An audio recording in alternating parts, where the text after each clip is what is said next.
சித்தருக்கெல்லாம் சித்தர் சிவனே போற்றி. நம்மளோட பதிவுகள்ல தொடர்ச்சியா 12 ராசிகளுக்குமான பங்குனி மாத ராசி பலன்களை பார்த்துட்டு வரோம். அதோட தொடர்ச்சியா நம்மளோட இந்த பதிவுல ராசி கட்டத்துல 5வது ராசியா இருக்கக்கூடிய நெருப்பு ராசியான சிம்ம ராசிக்கு இந்த பங்குனி மாதத்தோட கிரக நிலைகளும் கிரக பெயர்ச்சிகளும் என்ன மாதிரியான பலன்களை கொடுக்க போகுது அப்படிங்கறத பத்தி கொஞ்சம் சுருக்கமா பார்க்க போறோம்.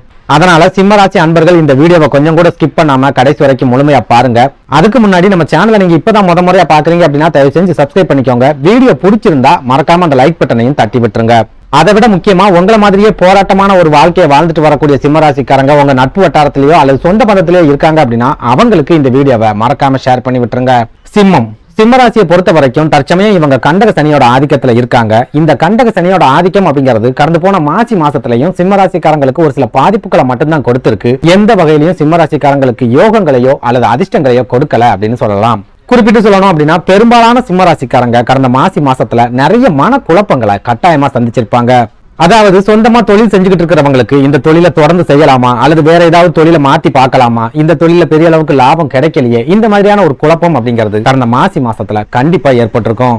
அதுவே உத்தியோகத்துல இருக்கிறவங்களை எடுத்துக்கிட்டோம் அப்படின்னா இத்தனை வருஷமா இந்த கம்பெனில வேலை பார்த்துட்டோம், இனியும் வேலை பார்த்து என்னத்தை சாதிக்க போறோம், இது வரைக்கும் எதுவுமே சாதிக்கல, எந்த விதமான பிரயோஜனமும் கிடைக்கல அப்படிங்கிற ஒரு குழப்பமான மனநிலைமையை கடந்த மாசி மாசத்துல கண்டிப்பா சந்திச்சிருப்பாங்க.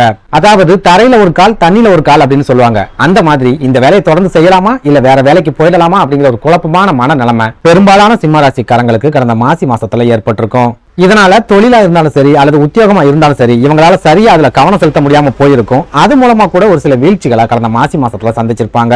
போதாக்குறைக்கு இவங்க ஏற்கனவே கண்டக சனியோட ஆதிக்கத்துல இருக்காங்க அப்படிங்கறதால குடும்பத்துக்கிட்ட இருந்தும் இவங்களுக்கு எந்த விதமான ஆதரவும் கிடைச்சிருக்காது, உதவிகளும் கிடைச்சிருக்காது. போராட்டமான ஒரு குடும்ப வாழ்க்கையை தான் இவங்க சமீப காலமா வாழ்ந்துகிட்டு இருக்காங்க. இப்படி ஒரு சூழல்ல கடந்த மாசி மாசத்திலையும் இவங்களோட குடும்ப வாழ்க்கையில பெரிய அளவுக்கு நிம்மதியோ சந்தோஷமோ கிடைக்கல அப்படின்னு சொல்லலாம். இதுல நம்ம முக்கியமா பார்க்க வேண்டியது ஒரு சில சிம்மராசிக்காரங்களை எடுத்துக்கிட்டோம் அப்படின்னா கடந்த மாசி மாசத்துல நிறைய உடல் ஆரோக்கிய பிரச்சனைகளை சந்திச்சிருப்பாங்க. அப்படி இல்லைன்னா குடும்பத்துல இருக்கிறவங்களோட உடல் ஆரோக்கியத்துல பாதிப்புகள் ஏற்பட்டு அது மூலமா இவங்க ஒரு சில நெருக்கடிகளை சந்திச்சிருப்பாங்க. சுருக்கமா சொல்லணும் அப்படின்னா கடந்து போன மாசி மாசத்துல சிம்மராசிக்காரங்களுக்கு பெரிய அளவுல பண நெருக்கடி அப்படிங்கிறது ஏற்படல. அதே நேரம் மனசளவுல நிம்மதி இல்லாத ஒரு மாதமாவே கடந்த மாசி மாதம் கடந்து போயிருக்கு. இப்படி ஒரு நெருக்கடியான சூழல்ல இந்த பங்குனி மாதத்தோட கிரக நிலைகளாவது சிம்மராசிக்காரங்களுக்கு மன நிம்மதியை கொடுக்குமா, அவங்க வாழ்க்கையில ஏதாவது மாற்றங்களை ஏற்படுத்துமா அப்படிங்கறத பத்தி பார்க்கலாம். அந்த வகையில இந்த பங்குனி மாதத்தோட கிரக நிலைகளை ஆராய்ச்சி பார்க்கும்போது சிம்மராசிக்காரங்க ரொம்பவே எச்சரிக்கையாகவும் கவனமாகவும் இருக்க வேண்டிய ஒரு மாதமாவே இந்த பங்குனி மாதம் இருக்க போகுது. அதாவது இந்த பங்குனி மாசத்துல சிம்மராசிக்காரங்க ஒரு சில மன தடுமாற்றங்களை கட்டாயமா சந்திப்பீங்க. அந்த மன தடுமாற்றம் ஏற்படுற காரணத்தால ஒரு சில தவறான முடிவுகளை நீங்க எடுக்கிறதுக்கும் அந்த முடிவுகள் மூலமா ஒரு சில பாதிப்புகளை சந்திக்கிறதுக்கும் அதிகமான வாய்ப்புகள் இருக்கு. அதாவது இந்த பங்குனி மாசம் முழுக்கவே உங்க ராசிக்கு அதிபதியான சூரிய பகவான் அஷ்டமஸ்தானம் அப்படின்னு சொல்லப்படுற மீன ராசியில ராகு பகவானோட இணைஞ்சு சஞ்சாரம் பண்றார். ராசிநாதன் அஷ்டமஸ்தானத்துல இருக்காரு அப்படின்னாலே காரிய தடைகளை ஏற்படுத்த போறார் அப்படின்னு அர்த்தம். அப்படி பார்க்கும்போது இந்த பங்குனி மாசத்துல நீங்க எந்த ஒரு முயற்சி எடுத்தாலும் சரி கண்டிப்பா அந்த முயற்சியில தடுமாற்றங்கள் அப்படிங்கிறது இருக்கும், தடைகள் அப்படிங்கிறது ஏற்படும், இழுபறிகள் அப்படிங்கறதும் கட்டாயமா இருக்கும். பொதுவா சிம்மராசிக்காரங்களை பொறுத்த வரைக்கும் எந்த காரியத்துல இறங்கினாலும் சரி அந்த காரியத்தை முடிச்சே ஆகணும் அப்படிங்கிற வைராக்கியத்தோட தான் இறங்குவாங்க. அந்த காரியம் முடிகிற வரைக்கும் தூங்கவே மாட்டாங்க. அதே நேரம் இந்த பங்குனி மாசத்துல நீங்க அதே மாதிரி ஒரு வைராக்கியத்தோட ஒரு காரியத்துல இறங்குறீங்க அப்படின்னா கண்டிப்பா பெரிய அளவுல இழுபறிகள் அப்படிங்கிறது இருக்கும். நீங்களே எதிர்பார்க்காத அளவுக்கு நிறைய தடைகளும் தாமதங்களும் அந்த காரியத்துல கட்டாயமா ஏற்படும். அப்படின்னா இந்த பங்குனி மாசம் முழுக்கவே சிம்மராசிக்காரங்க எந்த காரியத்தையும் செய்யவே கூடாதா அப்படின்னு கேட்டீங்கன்னா எந்த காரியத்தையும் செய்யாதீங்க அப்படின்னு நான் சொல்ல வரல. ஆனா அதிகபட்ச எதிர்பார்ப்போட செய்யாதீங்க அப்படின்னு சொல்ல வரேன்.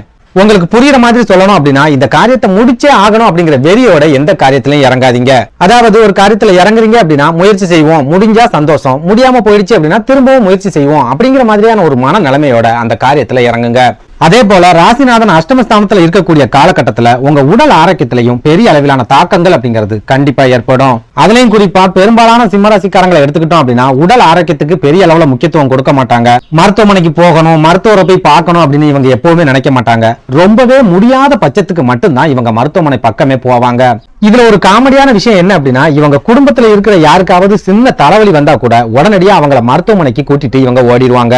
அதே நேரம் இவங்களுக்கு உடல் ஆரோக்கியத்துல எவ்வளவு பெரிய பிரச்சனைகள் வந்தாலும் சரி அவ்வளவு சுலபத்துல மருத்துவமனைக்கு போகவே மாட்டாங்க. வீட்டுல இருக்கிறவங்க கட்டாயப்படுத்தி சண்டை போட்டு அவங்க தான் இவங்களை மருத்துவமனைக்கு கூட்டிட்டு போக வேண்டிய ஒரு சூழல் இருந்திருக்கும். அந்த அளவுக்கு தன்னோட உடல் ஆரோக்கியத்துல பெரிய அளவுக்கு அக்கறை இல்லாம தான் சிம்மராசிக்காரங்க இருப்பாங்க. ஆனா இந்த பங்குனி மாசத்திலையும் சிம்மராசிக்காரங்க உங்களோட உடல் ஆரோக்கியத்துல பெரிய அளவுக்கு அக்கறை காட்டாம இருக்கீங்க அப்படின்னா பெரிய அளவுல வீழ்ச்சிகளை சந்திக்க போறீங்க அப்படின்னு அர்த்தம். குறிப்பிட்டு சொல்லணும் அப்படின்னா இந்த பங்குனி மாதத்தோட கிரக அமைப்புகள் எந்த வகையிலுமே சிம்மராசிக்காரங்களுக்கு சாதகமான பலன்களை கொடுக்காது. அதனால உங்க உடல் ஆரோக்கியத்துல சின்ன சின்ன பிரச்சனைகள் ஏற்பட்டாலும் உடனடியா மருத்துவரை போய் பாருங்க. லேசான காய்ச்சல் தானே, லேசான தலைவலி தானே, இதுக்கு யாராவது மருத்துவமனைக்கு போவாங்களா அப்படின்னு ரொம்ப கேர்லெஸ்ஸா மட்டும் இருக்காதீங்க. அதே போல சிம்மராசிக்காரங்க புதிய முயற்சிகள் எதுலயாவது இறங்குற மாதிரி திட்டம் வச்சிருந்தீங்க அப்படின்னாலும் இந்த பங்குனி மாசத்துல அந்த மாதிரியான திட்டங்களை முழுமையா ஒத்தி வச்சிருங்க. குறிப்பிட்டு சொல்லணும் அப்படின்னா உத்தியோகத்துல இருக்கீங்க அப்படின்னா வேற வேலைகளுக்கு போகணும் அப்படின்னு திட்டம் வச்சிருந்தீங்கன்னா இந்த மாசத்துல அதை செயல்படுத்தாதீங்க. சொந்த தொழில் செய்யறவங்க தொழிலை விரிவுபடுத்தணும் அல்லது தொழிலை மாத்தணும் அப்படின்னு நினைச்சாலும் இந்த பங்குனி மாசம் அதுக்கு சரியான மாதமா இருக்காது. அதே போல வீடு வாங்குறது, நிலங்கள் வாங்குறது, இருக்கிற நிலங்களை விற்பனை செய்யறது, வாகனங்கள் வாங்குறது அல்லது பழைய வாகனங்களை விற்பனை செய்யறது, இந்த மாதிரியான விஷயங்களையும் இந்த பங்குனி மாசத்துல முடிஞ்ச அளவுக்கு தவிர்த்துடுங்க. சுருக்கமா சொல்லணும் அப்படின்னா புதிய காரியங்கள் எதுலையுமே சிம்மராசிக்காரங்க இந்த பங்குனி மாசத்துல இறங்காதீங்க. இப்போ என்ன மாதிரியான ஒரு வாழ்க்கையை வாழ்ந்துட்டு வரீங்களோ அதே வாழ்க்கைய பல்ல கடிச்சுக்கிட்டு வாழ்ந்துட்டு வந்துருங்க. அடுத்ததா இந்த பங்குனி மாசத்தோட தொடக்கத்திலேயே செவ்வாய் பகவான் உங்க ராசிக்கு 7வது வீடான களத்திர ஸ்தானம் அப்படின்னு சொல்லப்படுற கும்பராசிக்கு பயிற்சியாகி சனி பகவானோட இணைஞ்சு சஞ்சாரம் பண்ண போறார். சனியும் செவ்வாயும் பகை கிரகங்கள் அப்படிங்கறதால இந்த ரெண்டு கிரகங்கள் ஒன்னா இணையிறது ஜாதகருக்கு கண்டிப்பா பெரிய அளவிலான பாதிப்புகளை மட்டும்தான் ஏற்படுத்தும். அதுலயும் முக்கியமா சிம்மராசியை பொறுத்த வரைக்கும் களத்திர ஸ்தானத்துல இந்த ரெண்டு கிரகங்களும் ஒன்னா இணையிறது குடும்ப வாழ்க்கையில ஏகப்பட்ட பிரச்சனைகளையும் சிக்கல்களையும் ஏற்படுத்தும். குறிப்பா கணவன் மனைவிக்கிடையே சண்டை சச்சரவுகள் ஏற்படுறது, சந்தேக சண்டைகள் ஏற்படுறது, ஒருத்தர் புரிஞ்சுக்காம மனக்கசப்புகள் ஏற்படுறது, அந்த மனக்கசப்புகள் மூலமா பிரிவுகளை சந்திக்கக்கூடிய ஒரு சூழல் ஏற்படுறது, குடும்பத்துல இருக்கிறவங்களோட உடல் ஆரோக்கியத்துல ஒரு சில பாதிப்புகள் ஏற்படுறது, குடும்பத்துல இருக்கிறவங்களுக்கு சின்ன சின்ன விபத்துகள் ஏற்படுறது, இந்த மாதிரியான ஒரு சில பாதிப்புகளை சனி செவ்வாய் சேர்க்கை கண்டிப்பா ஏற்படுத்தும். இதனால சிம்மராசிக்காரங்க இந்த பங்குனி மாசத்தை பொறுத்த வரைக்கும் உங்க வாழ்க்கை துணை கிட்ட தேவையில்லாத வாக்குவாதங்களை செய்யாதீங்க. அவங்களோட பழைய தவறுகளை சுட்டி காட்டி தேவையில்லாம பிரச்சனைகளை ஏற்படுத்தாதீங்க.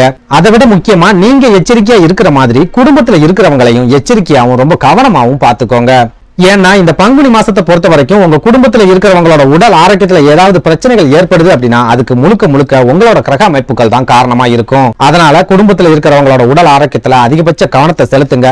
சின்ன சின்ன பிரச்சனை தானே அப்படின்னு ரொம்ப அசால்ட்டா இருக்காதீங்க. அதே போல பணம் கொடுக்கல் வாங்கல் சம்பந்தமான விவகாரங்கள்லயும் இந்த பங்குனி மாசத்துல சிம்மராசிக்காரங்க ரொம்பவே எச்சரிக்கையா இருந்துக்கோங்க. என்னோட தம்பி தானே, அவங்கிட்ட நான் என்ன கணக்கு பாக்குறது, ஏன் மச்சான் கிட்ட நான் கணக்கு பார்க்க முடியுமா, இந்த மாதிரி எல்லாம் நினைச்சு பணம் சம்பந்தமான விஷயங்கள்ல அக்கறை இல்லாம இருந்தீங்க அப்படின்னா கண்டிப்பா பெரிய அளவிலான பண இழப்புகளை சந்திப்பீங்க. அதே போல சொந்த தொழிலா இருந்தாலும் சரி அல்லது வியாபாரமா இருந்தாலும் சரி, அப்படி இல்லைன்னா நீங்க உத்தியோகத்திலேயே இருந்தாலும் சரி, கடந்த மாசி மாதத்தை மாதிரியே இந்த பங்குனி மாதமும் உங்களுக்கு குழப்பங்கள் நிறைஞ்ச ஒரு மாதமாவே இருக்க போகுது. போதாக்குறைக்கு தொழில் ரீதியா நிறைய கடன் சம்பந்தமான பிரச்சனைகளையும் இந்த பங்குனி மாசத்துல சிம்மராசிக்காரங்க சந்திக்க போறீங்க. இதனால இந்த பங்குனி மாசத்துல நீங்க கடன் வாங்குறதா இருந்தாலும் சரி, கடன் கொடுக்கறதா இருந்தாலும் சரி, ஒரு தடவைக்கு 100 தடவை யோசிச்சு அதுக்கு அப்புறமா வாங்குங்க. அவசரப்பட்டு கடன் வாங்குறதும் உங்களுக்கு பிரச்சனைகளை ஏற்படுத்தும், கடன் கொடுக்கறதும் உங்களுக்கு கண்டிப்பா பிரச்சனைகளை ஏற்படுத்தும். அதே போல இந்த பங்குனி மாசம் குடும்ப வாழ்க்கையில பிரச்சனைகளை ஏற்படுத்தும் அப்படின்னு சொல்லியிருந்தல, இந்த பிரச்சனைகள் உங்க தம்பி தங்கைகள் கிட்ட இருந்து ஆரம்பிக்கிறதுக்கு அதிகமான வாய்ப்புகள் இருக்கு.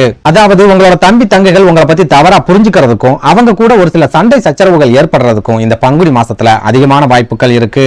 ஆக மொத்தத்துல இந்த பங்குனி மாதம் சிம்மராசிக்காரங்களுக்கு போராட்டமான ஒரு மாதமாவே இருக்க போகுது. நிறைய நெருக்கடிகளையும் ஏற்படுத்தி கொடுக்க போகுது. நன்றி, வணக்கம்.